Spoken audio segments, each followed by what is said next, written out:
اعوذ باللہ من الشیطان الرجیم بسم اللہ الرحمن الرحیم۔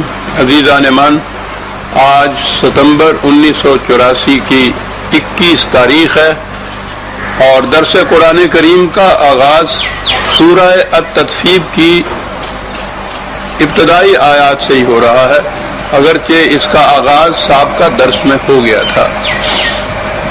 سورت کی ابتدا ہی اس سے ہو رہی تھی کہ نظام سرمایہ داری تباہ ہو کر رہ جائے گا۔ یہ چیز، یہ اعلان سرمایہ داروں کے لیے باور کرنے کا ہی نہیں تھا، وہ اسے باور ہی نہیں کر سکتے تھے کہ کیا کہا جا رہا ہے۔ اکنامکس کے طالب علم جانتے ہیں،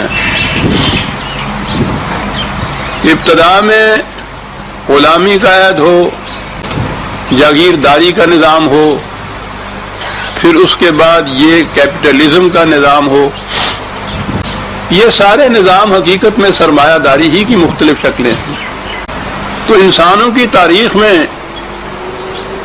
اتنی صدیوں سے بھی زیادہ عرصے سے ایک نظام کامیاب ہی نہیں مسلط چلا آ رہا تھا، کوئی دوسرا نظام پنپ ہی نہیں سکا اس کے مقابلے میں، اور پھر یہ اتنا عالمگیر ہو گیا تو ساری دنیا میں یہ پھیل گیا۔ اس کے متعلق یہ کہنا، اور آج سے 1500 سال پہلے کہنا قریباً، کہ یہ نظام تباہ ہو جائے گا، خدا ہی کہہ سکتا تھا، اور یہ کبھی اس کو باور کرنے کے لیے تیار ہی نہیں ہو سکتے تھے۔ آج تیار نہیں ہیں، وہ تو دور ہی اور تھا ابھی اس سے پہلے۔ لیکن ابھی میں عرض کروں گا قرآن نے بتایا کیا ہے۔ کہا یہ کہ یہ لوگ سمجھے بیٹھے ہیں کہ یہ جو کاروان انسانیت کے راستے میں اس طرح رکاوٹ بن کے بیٹھے ہوئے ہیں، کیا بات ہے قرآن کی، یہ انسانیت کو آگے ہی نہیں بڑھنے دیتے۔ سرمایہ دار اس دور میں، جبکہ یہ نظام سرمایہ داری یوں کہیے کہ تاریخ میں اپنے عروج پہ پہنچا ہوا ہے، آج بھی اگر آپ دیکھیں گے تو 1% بھی نہیں ان کی تعداد ہوگی، باقی سب وہ ہوں گے جن کی محنت کو کسی نہ کسی رنگ میں، کسی نہ کسی شکل میں غصب کیا جا رہا ہے۔ تو یہ جو 1% یا جتنا بھی آپ سمجھیں اس سے بھی کم ہے، یہ ہیں کیا؟ انسانیت کے راستے میں روڑے بن کے اٹکا رہے ہیں، آگے نہیں بڑھنے دے رہے۔ 2-4 ہزار سال پہلے بھی جہاں محنت کش مزدور غلامی کی، محکومی کی حیثیت برداشت کر رہا تھا، مفلسی، غریبی، اسی میں آج ہے یہ، اس کو آگے نہیں بڑھنے دیتے۔ یہ میں نے کہا تھا نا کہ قرآن نے جو ویل للمطففین کہا ہے، تطفیف جو ہے عربی زبان کے اندر، اونٹنی کا ایسا بچہ جان دینا جو ناتمام ہو، قرآن تو ایک لفظ کے اندر اتنی بڑی حقیقت بیان کر جاتا ہے۔ اونٹنی کے پاؤں باندھ دینا کہ یہ اپنی رفتار سے نہ چل سکے، یہ ہے لفظ تطفیف۔ مطفف وہ ہیں جو یہ کرنے والے ہیں۔ ناتمام بچہ دینے سے تو اونٹنی کا بچہ تو اونٹنی وہ باندھ نہیں سکتا، پاؤں باندھ دیے جائیں تو اپنی رفتار سے چل نہیں سکتی۔ انسانیت کی یہ چیز شکل کرنے والے ہیں یہ لوگ جو نظام سرمایہ داری کے حامل ہیں۔ تو یہ جو کہا ہے کہ یہ ان کے راستے میں یہ رکاوٹیں بن کے کھڑے ہیں، انسانیت آگے ہی نہیں بڑھ سکی۔ آج بھی بھوکے ننگے مفلس بیچارے رونے چیخنے والے، ان کو دیکھیے تو ان کی تعداد کے اعتبار سے اس قدر زیادہ کثرت ہے، کثرت ہی ان کی ہے، انسانوں کی آبادیاں وہی نظر آ رہی ہیں، ان کو آگے نہیں بڑھنے دیا۔ جہاں وہ 10,000 سال پیشتر، بلکہ اس سے بھی پہلے جس مقام کے اوپر وہ تھے وہ آج بھی اسی مقام پہ ہیں، ان کو آگے بڑھنے ہی نہیں دیا انہوں نے۔ کہا کہ یہ سمجھتے ہیں، یہ سمجھے بیٹھے ہیں کہ ہمیں راستے سے کون ہٹا سکتا ہے۔ الا یظن اولئک انہم مبعوثون، انہیں معلوم ہونا چاہیے کہ یہ راستے سے ہٹائے جائیں گے۔ لیوم عظیم، ایک انقلاب عظیم آئے گا، ایک دور آئے گا۔ یوم کے معنی دور یہاں کریں تو زیادہ بہتر ہوگا۔ تاریخ نے بھی اپنے ہاں جو اصطلاحات وضع کی ہیں اس میں دور کی بھی ایک اصطلاح ہے.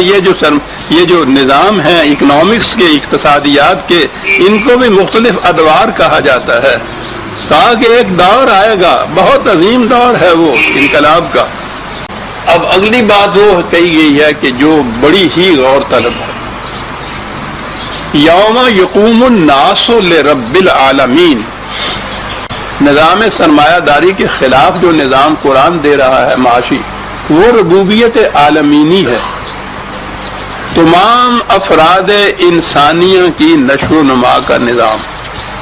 عالمین، اقوام بھی اس میں آئیں گے، افراد بھی آئیں گے اقوام کے، یعنی تمام افراد انسانیہ کی ربوبیت. جہاں سے قرآن کی افتتاحیہ کا آغاز ہوا الحمدللہ رب العالمین. یہ ہے وہ دور جس کی نشاندہی کرتا ہے قرآن، ربوبیت عالمینی. اب یہاں ایک چیز جو غور طلب ہے، بہت کم غور کیا گیا. یوم یقوم الناس، جس دور میں الناس اٹھ کھڑے ہوں گے ربوبیت عالمینی کا نظام قائم کرنے کے لیے. الناس انسانوں کو کہتے ہیں، لیکن آج سمجھنے کے لیے جو اصطلاح دی پیپل جس کو کہا جاتا ہے، اس کا کانسیپٹ، اس کا تصور کچھ اس قسم کا ہے. پیپل، عوام، جمہور. کیا عرض کروں میں، بہت وقت چاہتی ہیں یہ چیزیں. قرآن کریم کی آیات کی نزولی ترتیب جن لوگوں نے قائم کی ہے، اس کی روح سے ایک بڑی عجیب نمایاں چیز نظر آتی ہے کہ مکی زندگی میں، حضور کی مکی زندگی میں جو آیات نازل ہوئی ہیں اس میں الناس کہا گیا ہے، مومنین نہیں اس میں ابھی کہا گیا، کیونکہ یہ جماعت ابھی اس شکل کے اندر، یہ نظام اس شکل کے اندر قائم نہیں ہوا تھا. مومنین کا لفظ وہاں نہیں ہے، الناس کا لفظ ہے. مدنی زندگی کے اندر جو آیات آئی ہیں وہاں مومنین کا ذکر ہے کہ انہیں الناس میں سے ایک جماعت متشکل ہو گئی، اور اس جماعت نے عملاً وہ کچھ کر دکھایا جو نظری طور پر مکی زندگی میں کہا جا رہا تھا. نظری طور پر وہاں بھی یہ کہا جا رہا تھا کہ یہ نظام ملوکیت، یہ نظام سرمایہ داری، یہ نظام برہمنیت، مذہبی پیشوائیت نہیں رہے گا. نظری طور پہ تھا. الناس کو بتایا جا رہا تھا کہ یہ باطل کے نظام جو ہیں یہ نہیں رہیں گے. مدنی زندگی میں ایک جماعت متشکل ہوئی، اس جماعت نے ان نظریات کو عمل میں لا کے دکھا دیا کہ اس طرح سے ہوا.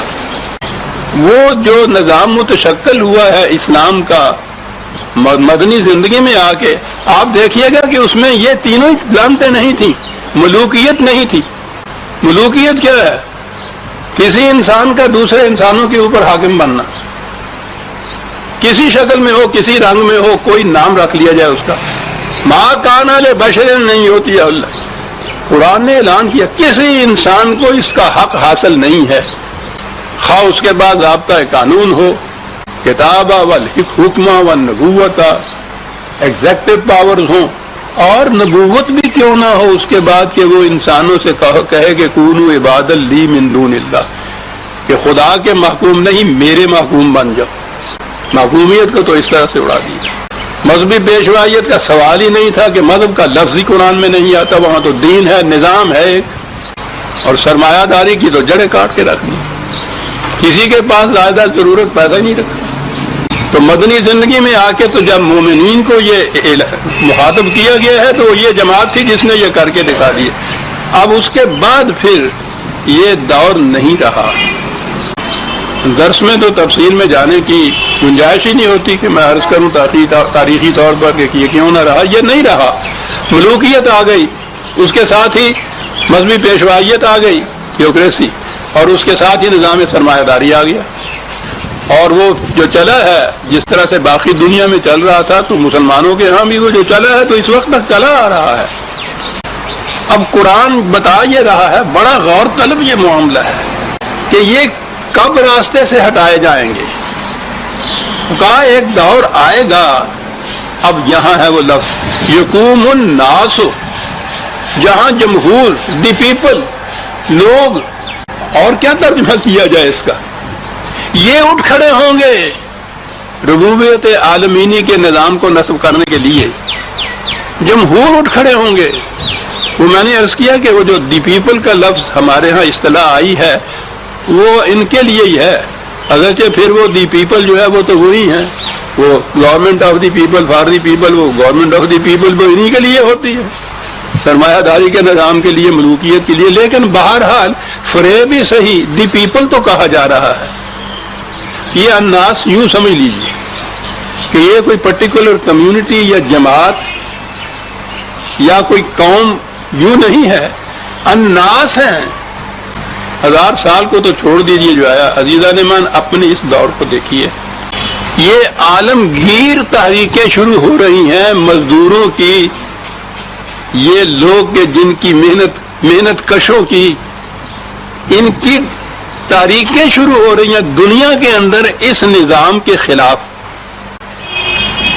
یہ دور کی بات نہیں، میں خود اپنے بچپن کے زمانے کی بات کہہ رہا ہوں، 50-60 سال پہلے کہہ لیجئے۔ مزدور محنت کش جن کو یہ کام مل جاتا تھا، کہیں بھی وہ مل جائے، وہ مطمئن ہوتے تھے، خوش ہوتے تھے۔ کہیں اس کا نام ہی نہیں تھا کہ کارخانے کے مزدوروں نے کارخانے والے کے خلاف ایجیٹیشن شروع کر دی ہو، راج مزدور نے لوگوں کے خلاف ایجیٹیشن شروع کر دی ہو، مزارع جو تھے، کاشتکار جو تھے، انہوں نے ذمہ داروں کے خلاف کوئی ایجیٹیشن شروع کر دی ہو۔ میں اپنے اتنے دور کی میں بات کر رہا ہوں، اس کا نام ہی نہیں تھا۔ جسے کام مل جاتا تھا وہ خدا کا شکر کرتا تھا، مطمئن ہوتا تھا، مغرون منت ہوتا تھا اس کا، وہ جو اس کو مزدوری پہ لگا لیتا تھا، کام دے دیتا تھا، دعائیں دیتا تھا اس کے حق میں۔ بالکل یہ نظام ایسا تھا جس میں یہ مطمئن ہو جاتا تھا جس کو ملتا تھا، جس کو نہیں ملتا تھا وہ منتیں کرتا تھا، خوش آمدیں کرتا تھا، سفارشیں کرتا تھا کہ مل جائے کسی طرح سے، اس کے خلاف ایجیٹیشن نہیں کرتا تھا۔ کل تک ابھی یہ دور تھا کہ یہ دی پیپل، یہ جو عوام تھے، ان کے ذہن میں یہ بات ہی نہیں تھی کہ یہ نظام جو ہے یہ باطل ہے، ہماری محنت کی کمائی کو یہ ہضم کیے چلا جا رہا ہے، اس کے خلاف آواز اٹھائی جا سکتی ہے، یہ تصور نہیں تھا۔ یہ ابھی ابھی کی بات ہے، تھوڑے ہی عرصے کی بات ہے، یہ چیز اٹھی ہے مزدوروں محنت کشوں میں، اور وہ جنگل کی آگ کی طرح ساری دنیا میں اس وقت پھیل چکی ہوئی ہے۔ روز یہ تحریکیں اٹھتی ہیں۔ الناس جسے قرآن نے کہا ہے یقوم الناس لرب العالمین، الناس اٹھ کھڑے ہوں گے۔ ابھی تو اس کا آغاز ہے، ابتدا ہے۔ جن ملکوں میں اس قسم کی آزادی ہے وہاں منظم طریقے کے اوپر بھی یہ چیز شروع ہو گئی ہے، لیکن قرآن تو بتاتا ہے کہ یہ دور آنے والا ہے جس میں یہ دا پیپل، یہ لوگ جو ہیں یہ اٹھ کھڑے ہوں گے ان کو راستے سے ہٹانے کے لیے، اور اٹھ کھڑے ہوں گے کے لیے لے رب العالمین۔ کیا بات ہے! جہاں سے قرآن نے ابتدا کی ہے اپنے نظام کے تعارف کی، الحمدللہ رب العالمین، اس لے رب العالمین یقوم الناس۔ اب یہ کوئی ایک جماعت کی بات نہیں کر رہا، الناس اٹھ کھڑے ہوں گے اس کے لیے، نظام سرمایہ داری کے لیے، وہ جو پہلے کہا کہ ان کو راستے سے ہٹانے کے لیے۔ یہ بات آ چکی ہوئی ہے درسوں میں کہ اس قسم کے انقلابات برپا کرنے کا ایک طریقہ تو وہی جسے انقلابی کہا جا سکتا ہے، وہ ہوتا ہے بائی ریولیوشن جسے کہا جاتا ہے۔ تھوڑے سے وقت کے اندر یہ انقلاب برپا کر لیا جا سکتا ہے۔ یہ جماعت مومنین نے وحی کی روشنی کے اندر یہ کیا۔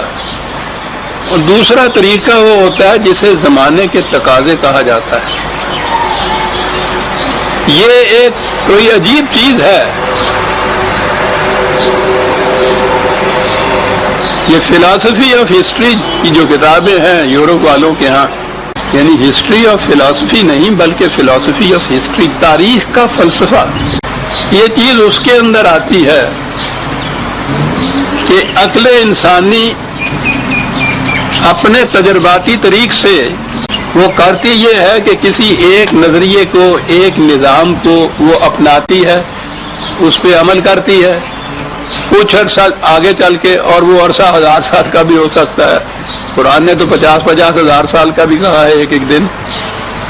وہ دیکھتی ہے کہ یہ ناکام رہا، وہ اس کو چھوڑتی ہے، تو پھر کیا کرتی ہے؟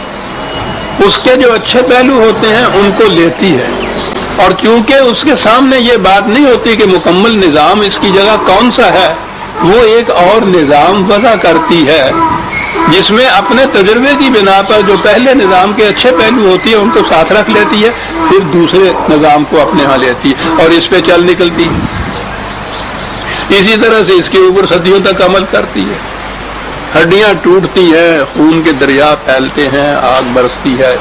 ان تجربوں کے اندر انسانیت کے ساتھ جو کچھ بیتتی ہے تاریخ بتا رہی ہے وہ، اور کچھ عرصے کے بعد جا کے پھر وہ دیکھتی ہے کہ یہ بھی ناکام رہا، پھر وہ اس کے اور پہلے تجربے کے اچھے پہلوؤں کو ساتھ لے کے پھر آگے بڑھتی ہے۔ یہ ایک عجیب پروسیس ہے تاریخ کا، یہ بڑھتی چلی آتی ہے تقاضوں کے ساتھ، اسے زمانے کے تقاضے کہا جاتا ہے۔ عجیب بات یہ ہے کہ عقل اپنے تجرباتی طریقوں سے بھی جس طرف انسانیت کا رخ کرتی ہے وہ منزل وہی ہے جو قرآن نے متعین کی ہوئی ہے، اس میں عرصہ بڑا لمبا لگ جاتا ہے، پہنچا دیتی ہے اس منزل کی طرف، لے جاتی ہے اس منزل کی طرف، عرصہ بڑا دراز لگتا ہے اس میں۔ انسانیت بڑی ہی استفاق شکن منزلوں میں سے گزرتی ہے اس تک پہنچنے کے لیے۔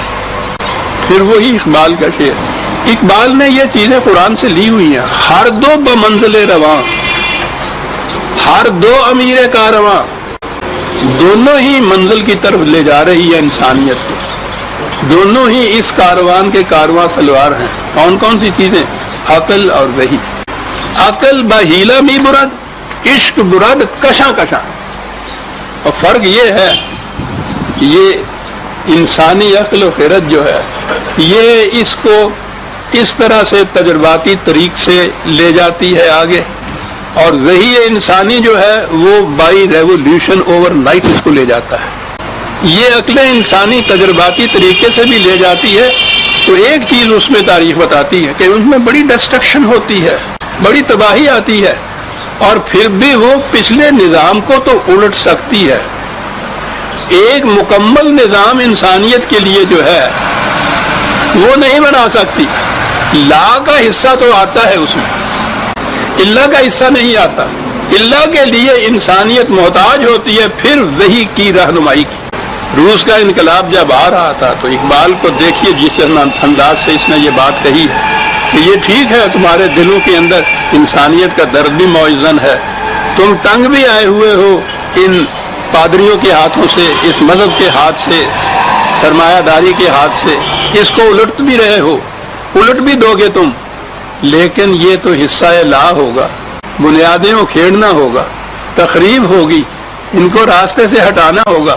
اس کی جگہ نظام کون سا آئے گا؟ اے کہ میں جوئی نظام عالم جستئی اور اساس محکم۔ اس زمانے میں یہ کہہ رہا تھا روس سے کہ کامیاب نہیں ہوگا، تم ایک ایسا نظام چاہتے ہو جو عالمگیر ربوبیت کا ہو، اس نظام کے لیے بنیادیں تلاش کر لی ہیں تم نے، وہ ام الکتاب میں ملیں گی۔ وہ ٹھیک ہے، نظام سرمایہ داری کے خلاف تو یہ تحریکیں اٹھی، خواہ وہ روس کی تھی یا چین کی تھی، تعمیری نظام کام نہیں کر سکی، وہاں پھر وہی کی ضرورت تھی۔ یہ مقامات انسانیت کی ہسٹری میں بڑے اہم موڑ ہوتے ہیں، یہاں پہنچ کے اگر وہ اساس محکم کسی طرح انہیں مل جائے یا کوئی دینے والا وہاں ہو، کوئی قوم ایسی ہو جو انہیں یہ دے دے، تو پھر کاروان انسانیت سے ہی منزل پہ پہنچ جاتا ہے۔ نہ ہو تو پھر وہی اپنا پہلا ہی تجرباتی طریق جو ہے لا کے بعد اللہ کے لیے پھر وہ شروع ہو جاتا ہے۔ قرآن کریم میں آپ دیکھیے کہ اس نے الناس کو کہاں کہاں مخاطب کیا ہوا ہے۔ انسانیت، وہ نوع انسانی یا انسانیت ہی اس کا ترجمہ ہے۔ میں نے کہا ہے نا کہ اس دور میں دی پیپل اس کے لیے آتا ہے، جمہوریت کا لفظ آتا ہے، عالمگیر انسانیت کہہ لیجئے اس کو، تمام لوگ، تمام انسان کہہ دیجئے۔ قرآن اس کو بڑی اہمیت دیتا ہے۔ نبی اکرم صلی اللہ علیہ وسلم کے متعلق وَأَرْسَلْنَاكَ لِلنَّاسِ رَسُولًا 4/79 للناس، تمام نوع انسانی کی طرف رسول۔ حضور کی یہ مادی زندگی وہ 63 برس کی تھی، رسالت محمدیہ صلی اللہ علیہ وسلم تو ابدی ہے، قیامت تک جاری رہنے والی ہے۔ اور پوری انسانیت کے لیے ہے، للناس۔ حضور انہی چند مومنین کے لیے رسول نہیں تھے جو حضور کی زندگی میں، حضور کے زمانے میں اسلام جنہوں نے قبول کیا اور اس جماعت میں شریک ہو گئے، یہ تو الناس کے لیے تھا۔ جو جماعت آپ نے تیار کی تھی وہ بھی مقصود بالذات نہیں تھی۔ وَكَذَلِكَ جَعَلْنَاكُمْ أُمَّةً وَسَطًا لِتَكُونُوا شُهَدَاءَ عَلَى النَّاسِ 2/143 2/143۔ اس طرح ہم نے تمہیں ایک ایسی امت بنایا جو تمام انسانیت، تمام اقوام انسانیت سے برابر فاصلے کے اوپر ہے۔ بڑی عجیب کی تشبیہ ہے یہ، جیسے مرکز ہوتا ہے محیط سے، ہر نقطہ یکساں فاصلے پہ اس پہ ہوتا ہے، نہ کسی قوم سے تم کھنچے ہوئے ہو، نہ کسی کی طرف جھکے ہوئے ہو، پوری انسانیت کے لیے یکساں فاصلے کے اوپر ہو۔ ایک لفظ قرآن کا عزیزان من پوچھو نہیں کیا معنی کی دریا اپنے اندر رکھتا ہے۔ واسطاً کاہے کے لیے؟ لِتَكُونُوا شُهَدَاءَ عَلَى النَّاسِ، تاکہ تم الناس کے اعمال کی نگرانی کر سکو۔ پھر وہی الناس آ رہا ہے۔ یہ نظام جو ہے اسلام کا، اس کا سب سے اہم پہلو جسے کعبہ کہتے ہیں، اب حج کہتے ہیں، وہ جو ایک رسم بن کے رہ گیا، وہ بڑی اہم چیز تھی۔ یہ وہ مرکز تھا جس پہ قرآن کا مقصود انسانیت کو جمع کرنا تھا، اور جب بھی کوئی عالمگیر تاریخ انسانیت کی اٹھے گی وہ اسی مرکز کے اوپر جمع ہوگی۔ قرآن کہہ رہا ہے یہ چیز، یہ احساس پیدا ہو رہا ہے اقوام عالم میں کہ ایک مرکز کی ضرورت ہے جہاں انسانیت جمع ہو جائے۔ اور قرآن نے یہ حج کے متعلق میرا ایک مضمون طلوع اسلام کی، شیخ صاحب کون سی شاید اسی میں یا اس سے پہلے کی وہ شاید میں شائع ہوا ہے، حج کا مقصود۔ اس میں ایک بات آپ دیکھیں گے، سارے قرآن کریم میں جہاں جہاں کعبہ اور حج کا ذکر آیا ہے وہاں مومنین سے خطاب نہیں ہے، الناس سے خطاب ہے۔ گویا یہ ایک ایسی تاریخ کا مرکز ہے جو عالمگیر انسانیت کے لیے تھی۔ جب کعبے کو سب سے پہلے کعبے کا تعمیر ہوئی، اس کعبے کی حضرت ابراہیم علیہ السلام کے ہاتھوں میں، اس مقام کے اوپر کہا ہے وَجَعَلْنَا الْبَيْتَ مَثَابَةً لِلنَّاسِ وَأَمْنًا، اسے ہم نے پوری نو انسانی کے لیے جمع ہونے کا مقام بنایا اور امن کا مکان بنایا۔ انسانیت امن کی تلاش میں ہے، پوری انسانیت کے لیے امن کا مقام اور جمع ہونے کا مقام بنایا اس کو۔ یہ تھا بیت اللہ کا مقصد۔ اور اس کے بعد کہا یہ کہ وَاتَّخَذُوا مِن مَّقَامِ إِبْرَاهِيمَ مُصَلًّى، بات دور نکل جائے گی۔ ہمارے ہاں تو اب یہ ہے کہ تم مقام ابراہیمی کو اپنا مصلی بناؤ۔ وہاں میں نے بھی دیکھا، وہاں خانہ کعبہ کے پاس ایک چھوٹی سی جگہ ہے، وہاں بھی وہ بنایا ہوا ہے کچھ چار دیواری چھوٹی سی، اسے مقام ابراہیمی کہا جاتا ہے کہ حضرت ابراہیم علیہ السلام نے یہاں نماز پڑھی تھی اور وہاں 2 نفل پڑھنے ہوتے ہیں۔ اب وہ یہ بات رہ گئی۔ کہا تھا قرآن نے یہ کہ ابراہیم نے یہ بنا رکھ دی ہے، بنیاد رکھ دی ہے ایک ایسے مقام کی جو مرکز بننے والا ہے انسانیت کے لیے۔ اور پھر جماعت مومنین سے کہا کہ تم مقام ابراہیمی کو اپنی منزل بناؤ۔ مقام ابراہیمی کیا تھی؟ جب وہ تعمیر کعبہ سے فارغ ہوئے یا ان منازل میں سے گزرے تو خدا نے یہ کہا انی جاعلک للناس اماما، تمام نوع انسانی کی لیڈرشپ یا امامت جو ہے وہ ہے تمہارے حصے جو آئی۔ وہ جب تم یا تمہارا کہتا ہے قرآن تو اس سے ایک فرد مراد نہیں ہوتا، اس فرد کا مسلک مراد ہوتا ہے، اس کا مقصود منزل مراد ہوتا ہے۔ کہ ابراہیم کے سامنے جو نصب العین تھا وہ نوع انسانی کی امامت تھی۔ جماعت مومنین سے کہا کہ تم اس مقام ابراہیمی کو حاصل کرو، وہی للناس۔ اور پھر واضح الفاظ میں کہہ دیا کہ انسانیت بے شک ٹکڑے ٹکڑے ہو رہی ہے، نسلوں میں، قوموں میں، جغرافیائی حدود میں، ملکوں میں بٹی ہوئی ہے بری طرح سے، لیکن کان الناس امۃ واحدۃ 2/213، انسانیت کو ایک عالمگیر برادری بن کر رہنا ہے۔ دوسری جگہ ہے کہ یہ پہلے ابتدائی دور میں ایک برادری تھی، پھر اس کے بعد ان میں اختلافات پیدا ہوئے، انبیاء کرام کو ہم نے بھیجا کہ وہ اختلافات ختم کر کے ان کو ایک برادری بنائے، اور انہوں نے بالآخر ایک برادری بن کر رہنا ہے۔ آپ میں سے بھی جو احباب مغرب کے دانشوروں کے کچھ لٹریچر پڑھ رہے ہوں گے، اور میں تو بہرحال اس کے ساتھ ساتھ جاتا ہوں، میری زندگی کا مشن ہے، یہ ساری جتنے بھی اقوام یورپ وغیرہ جتنی قومیں ہیں جنہوں نے کل تک نیشنلزم کو، قومیت کو انسان کا سب سے بہتر معالج قرار دیا تھا، وہ چیخ رہی ہیں اس کے ہاتھوں، تلاش کر رہی ہیں کسی ایسے نظام کو جس میں قومیت کا مدار نظری اشتراک ہو، نسل، رنگ، زبان، جغرافیہ، وطن یہ نہ ہو۔ ابھی ذہنوں میں تو یہ چیز ان کے آ رہی ہے نا، ہمیں تو چھوڑ دیجئے، ہمارا شبہات تو پتہ نہیں ہے ہی کس میں۔ وہ لوگ جو ان چیزوں پہ تحقیق کر کے قومیت کے اندر ڈوبے ہوئے ہیں، وہ قومیت کے ہاتھوں اتنے نعرہ ہیں اس وقت، وہ کان الناس امۃ واحدۃ کا تصور ذہن میں لیے ہوئے ہیں، ان کی کتابیں شائع ہو رہی ہیں اس کے اوپر کہ ہیومینٹی کی بنا کے اوپر ایک قومیت بننی چاہیے۔ قرآن نے یہ کہا کہ یہ چیز ہونی ہے۔ شروع کیا تو میں نے عرض کیا ہے رب العالمین سے شروع کیا، وہ عالمین ہے، کسی قوم کا نہیں، کسی نسل کا نہیں، کسی وطن کا نہیں، عالمین ہے، الناس کے لیے ہے۔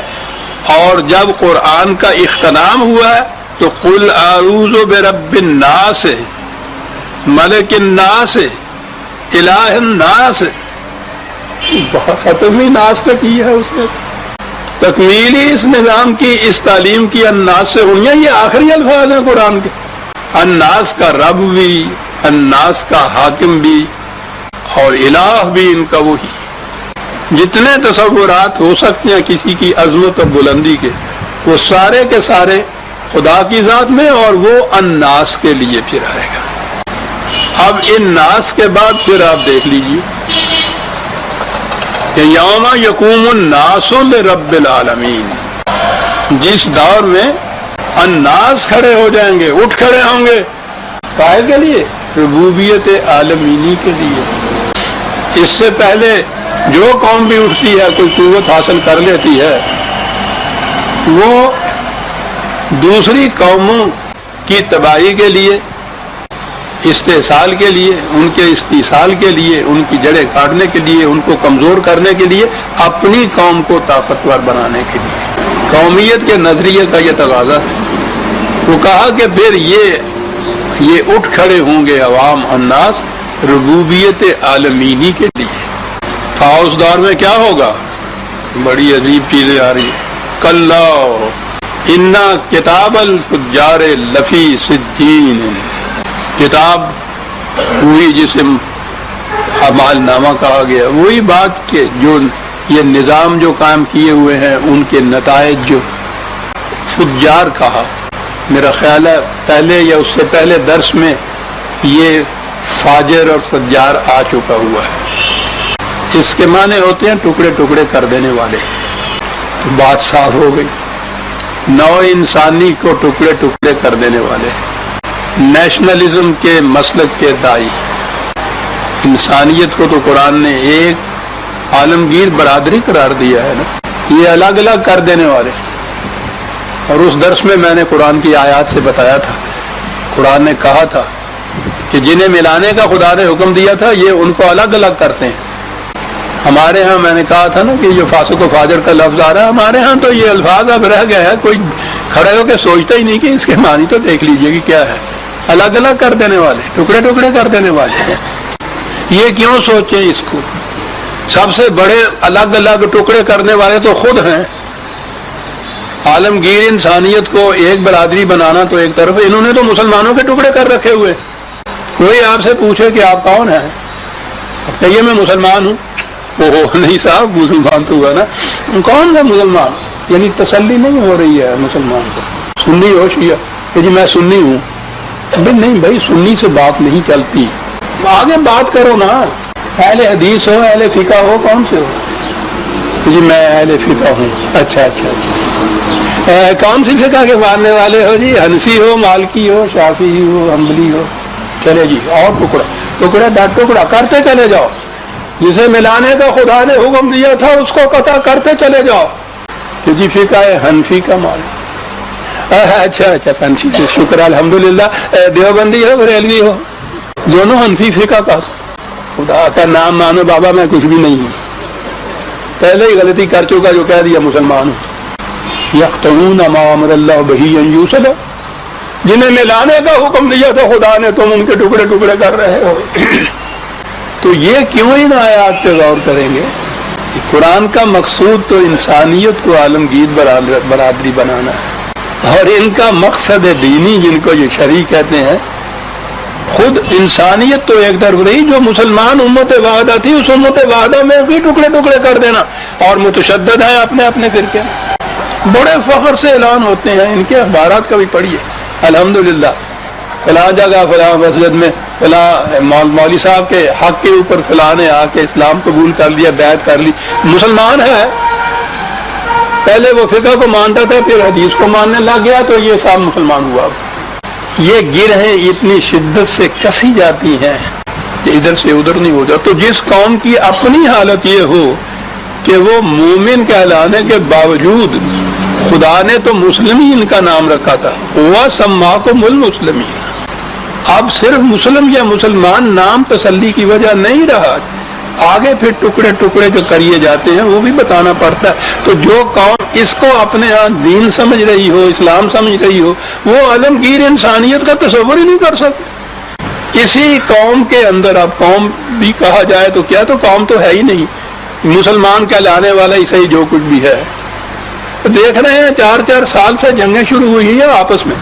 بڑے فخر سے اعلان ہوتا ہے کہ ہم نے کل ایک دن کے اندر 10,000 علاقے مار دیے. وہ کہتے ہیں ہم نے اتنے جہاز ان کے ڈبو دیے. ان کے اے چشمے اشک بار ذرا دیکھ تو صحیح، یہ گھر جو بہ رہا ہے کہیں تیرا گھر نہ ہو. وہ کس کے مار دیے 10,000 اور کس کے ڈبو دیے جہاز کو؟ یہ قوم عزیزان من نظر آتا ہے. مذہب کے پھندوں میں جو پھنس جائے وہ شاید ہی کہیں عالمگیر انسانیت پہ آ جائے. وہ قومیں آ جائیں گی جو ان مسائل کو صرف آن میرٹ سوچتی ہیں کہ قومیت کے کتوں میں تقسیم ہونے سے ہمارا کتنا نقصان ہو گیا. وہ ان مسائل کو ڈسکس ہی اس نقطۂ نگاہ سے کرتی ہیں کہ اس کے بعد اگر ان تفرقات کو ہٹا دیا جائے، ختم کر دیا جائے تو کس قدر ہمیں فائدہ ہوگا. وہ اس بنا پہ کر رہے ہیں. یہاں سوال ہی نہیں. ایک مسجد بنتی ہے اور اس کے اوپر شروع ہو جاتی ہے لڑائی فساد دنگل، پولیس آ جاتی ہے، مقدمے چلتے ہیں. اہل حدیث کے لیے ہوگی یا اہل فقہ کے لیے ہوگی؟ مسجد خدا نے کہا تھا ان المساجد للہ، مسجد صرف اللہ کے لیے ہوگی. کہہ لیں گے نہیں اللہ کے لیے ہوگی، اہل حدیث کے لیے ہوگی تو گویا خدا اہل حدیث ہوا نا. وہ کہتے ہیں نہیں وہ حنفی ہے. اللہ کے لیے جو مسجد ہے تو پھر وہ کہتے ہیں نا حنفیوں کے لیے ہونی چاہیے. مذہب پرست قوم نہیں آ سکتی. کلا انا کتاب الفجار، یہ ہیں فجار، انسانیت کو ٹکڑے ٹکڑے کر دینے والے تھے. ان کے اعمال نامہ کا نتیجے میں لفی سجین، سجن ویسے تو جیل خانے کو کہتے ہیں، بنیادی معنی ہوتے ہیں روک دینا کسی کو، بند کر دینا کسی کو، رکاوٹیں پیدا کرنے والے. یہ جو تھے جو انسانیت کے راستے میں روک بن کر کھڑے تھے، خود ان کے راستے میں رکاوٹیں پیدا کر دی جائیں گی کہ یہ اپنا نظام نہیں آگے بڑھا سکتے. اور یہ عجیب بات ہے، کتاب جو کہا کسی خارجی قوت یا طاقت کی بنا پہ نہیں ہوگا. جو ان کا نظام تھا، تمہاری تہذیب اپنے خنجر سے آپ ہی خودکشی کرے گی. جو شاخ نازک پہ آشیانہ بنے گا نہ استوار ہوگا. یہ شخص قرآن سے یہ مفہوم لیتا تھا. یہ جو ہے تمہارا اعمال نامہ جو ہے وہی جیل خانہ بن جائے گا تمہارے لیے. کیا بات ہے انداز. اور پھر عربی زبان اگر آپ دیکھیں تو آپ کو ادبی چاشنی بھی آ جائے. ہمارے ذہن میں خیال پیدا ہوگا کہ یہ جو کہہ رہے ہیں کہ جیل خانہ، تو بتائیں گے کہ کوٹ لکھپت کا جیل خانہ یا یہاں کا جو پہلے بنایا ہوا تھا یا فلاں سینٹرل جیل، کچھ نشاندہی کریں گے کسی جیل خانے کی کہ جیل خانہ جو کہہ دیا، اور کہا یہ جیل خانہ نہیں ہے، کتاب مرقوم اعمال نامہ ہے۔ کیا بات ہے قرآن کی، معاذ کا پوچھو گے نا تم کہ کون سا جیل خانہ ہے، جیل خانہ ہے کتاب مرقوم۔ تباہی کیوں آئی؟ پہلے تھا نا ویل للمطففین، تباہی کیوں آئی؟ قرآن کا انداز اور اللہ تعالیٰ کا یہ فائدہ ہے، سنت اللہ ہے کہ وہ غلط نظام کے حامل قوم کو پہلے وارننگ دیتی ہے کہ یاد رکھو تباہی ہو جائے گی، برباد ہو جاؤ گے، رک جاؤ، باز آ جاؤ۔ ہر رسول آ کر یہی کرتا تھا۔ قرآن نے یہ کہا ہے کہ کسی قوم کو ہم تباہ نہیں کرتے تاوقتے کہ پہلے اس کو وارن نہ کر دیا جائے۔ تنذیر یا انذار جو ہے یہ رسالت کی سب سے پہلی چیز ہے، ان کو وارن نہ کر دیا جائے کہ یہ جس راستے پہ تم جا رہے ہو یہ تمہیں کنویں میں، اندھے کنویں میں گرا دے گا، اس کو وارن کر دیا جاتا ہے، بار بار وارن کیا جاتا ہے۔ وہ کیا کہتے ہیں؟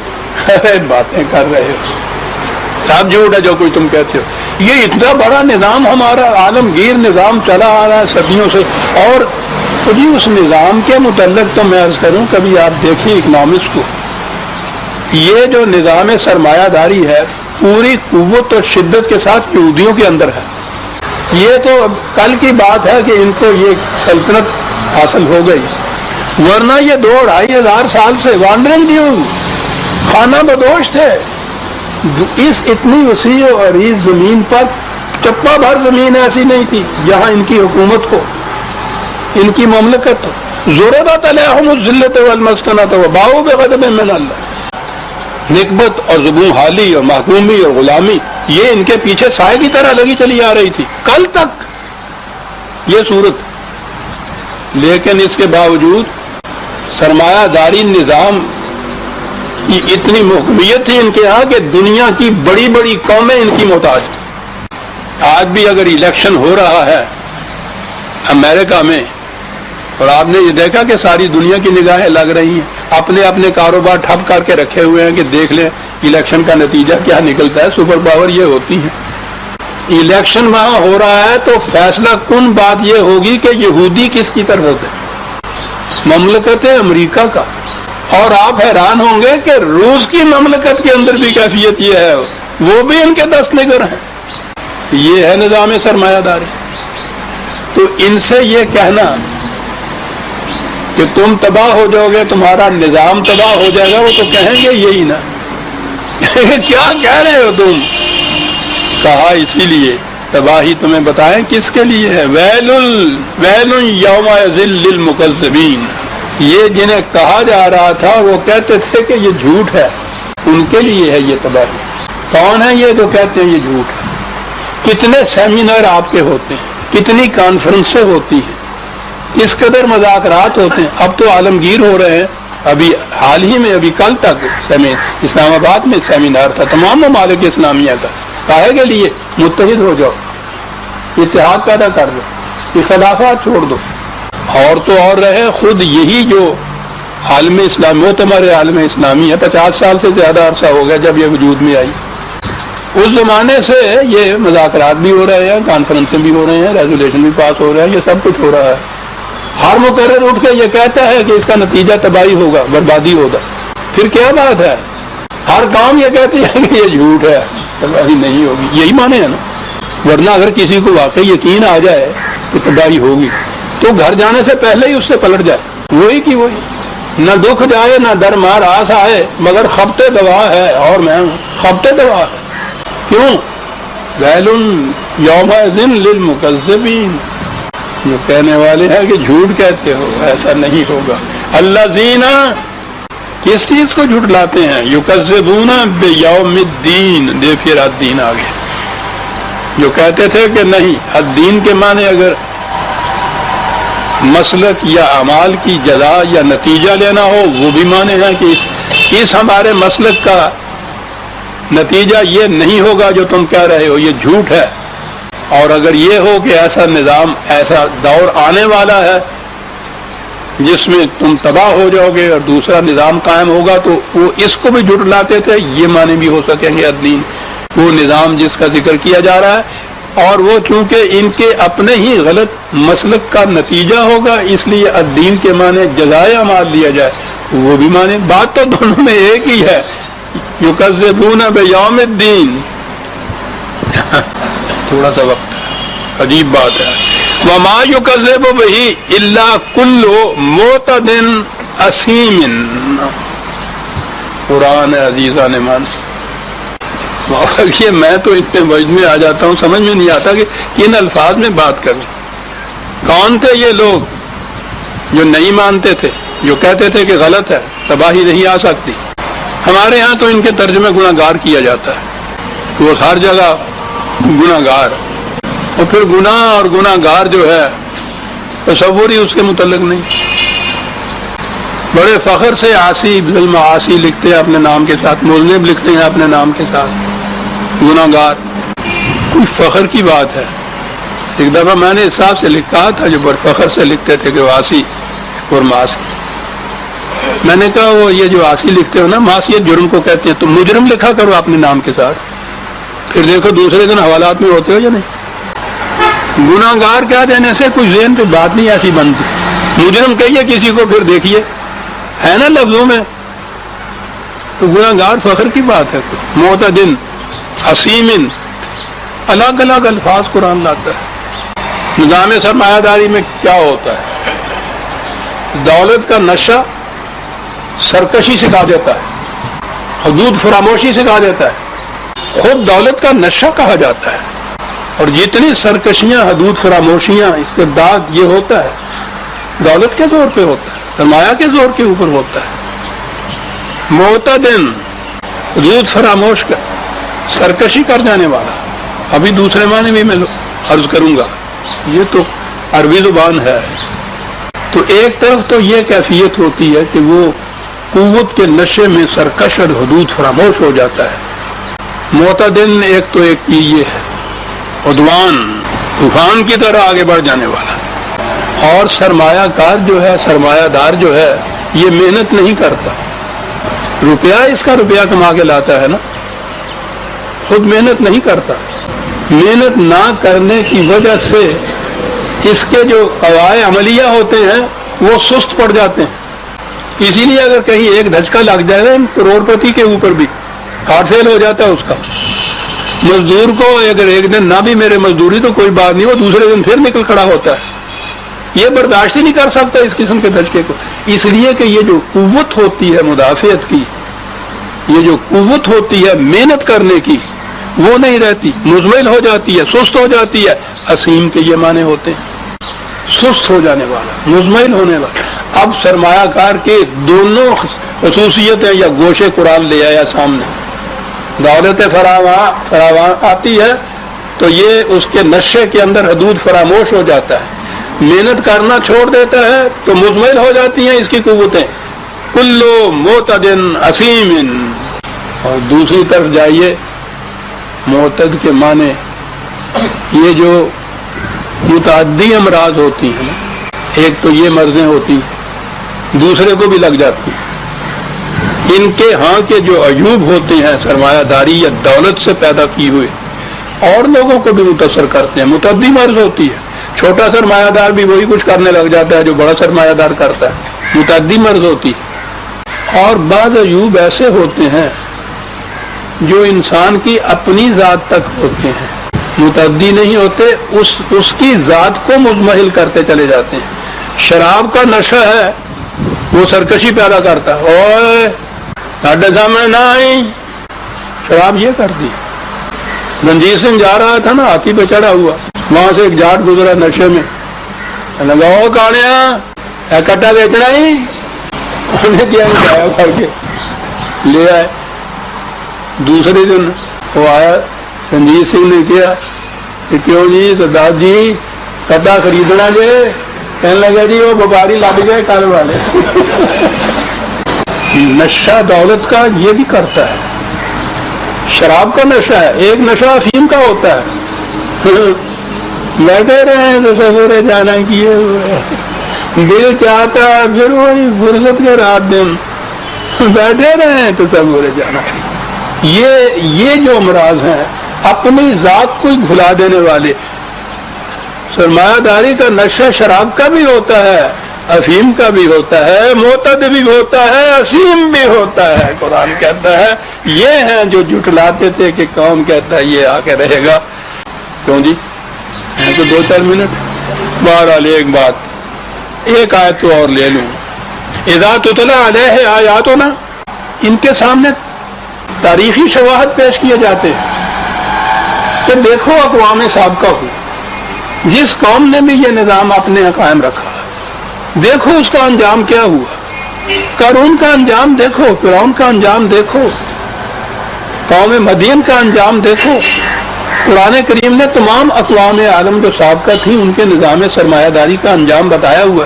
جب ان سے کہا جاتا ہے کہ ان کو دیکھو، کہتے ہیں کہ یہ پرانے لوگوں کی کہانیاں ہیں جو تم بیان کر رہے ہو. واقعہ تھوڑا ہے کہانیاں پرانے لوگوں کی. حالانکہ قرآن نے کہا ہے، تاریخ کی اہمیت اس نے بتائی کہ یہ ہم کہانیاں نہیں بیان کرتے، ہم بتاتے یہ ہے کہ فلاں قوم نے اس قسم کا نظام قائم کیا تو اس کا نتیجہ یہ نکلا، دوسری قوم نے ایسا نظام قائم کیا تو اس کا نتیجہ یہ نکلا. یہ ہے مانے. وہ اس نظریے سے تاریخ کا مطالعہ نہیں کرتے. بتایا بھی جاتا ہے تو وہ کہتے ہیں کہ یہ پرانے وقتوں کی باتیں ہیں، اس زمانے کی باتیں ہیں، ہمارے یہ ہم پہ اس کا اطلاق نہیں ہوتا. بیان ہی جو ہم کرتے ہیں. قرآن کریم نے یہ بتایا کہ یہودیوں نے یہ کچھ کیا تو ذلت و نقبت ان کے پیچھے لگ گئی. ہم نے کہا کہ یہ یہود کے متعلق ہے، ہمارے متعلق نہیں ہے. عیسائیوں نے شرک کیا تو ان کے یہاں برہمنیت اس طرح چمٹ گئی. اچھا یہ عیسائیوں کے متعلق، یہ قوم مدین کے متعلق ہے، یہ فرعون کے متعلق ہے، یہ قریش مکہ کے متعلق ہے. ارے یہ سارا کچھ جتنا بھی ہے یہ تو ان کے متعلق ہو گیا. آنکھ نرگس کی دہن اونچے کا حیرت میری ان کی تصویر میں پوچھے کوئی ان کا کیا ہے. وہ اس قرآن میں کوئی تمہارے متعلق بھی ہے کہ نہیں؟ کہیں ہے نہیں. تو کیا چیز ہے وہ جی؟ جنت اللہ جو ہے وہ ہمارے لیے لکھی ہوئی ہے نا. اذا تتلی علیہ آیاتنا قال اساطیر الاولین.